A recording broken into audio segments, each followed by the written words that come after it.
ఇందుకొరకు మీరు ఇక్కడ వచ్చారో నాకు తెలియదు. ప్రభు ఎరుగున్నాడు. చూసిపోస్తానికి వచ్చారు, ఆరాధిస్తానికి వచ్చారు, వాక్యం వినడానికి వచ్చారు, ప్రార్థిస్తానికి వచ్చారు. ఏదో జరుగుతుంది కాకినాడలో అని వచ్చారేమో. కానీ ఇక్కడ వచ్చిన మిమ్మల్ని దేవుడు అడుగుతున్నాడండి, నువ్వు నన్ను ప్రేమిస్తున్నావా? నువ్వు నిజంగా దేవుని ప్రేమించిన వ్యక్తి అయితే లోకానికి నో చెప్తావు. హోషేయ గ్రంథంలో ఉంటుంది కదా, దేవుడు అంటారు కదా, ఇశ్రాయేలు చూడయ్యా ఎట్లా ఉంది చూడు, వేష్యలాగా ఉంది. అవసరతకు నేను కావాలంట, ప్రేమ లోకంతో అంట. అలాంటి వారు ఇక్కడ లేరు, నమ్ముతున్నారు. అలాంటి వారు ఇక్కడ ఉంటారు, రక్షించబడాలని ప్రార్థన చేస్తున్నారు.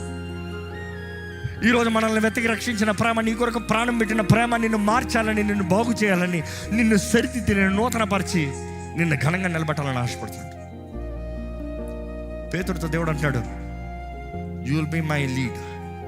నా సంఘాన్ని నువ్వు నడిపిస్తావు, నా మందని నువ్వే కాపుతావు, నా మందని కాయి.